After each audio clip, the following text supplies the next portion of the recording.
जहिया दिलवा के लाला साए मैया जलता कराई छठी घाट हो।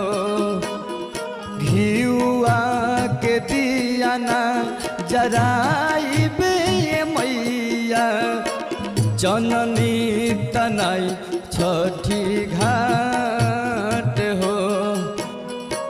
मनवा में आसले कि रोवेले बझनिया जो गाड़ी करेले गोहार हो। एक कहीं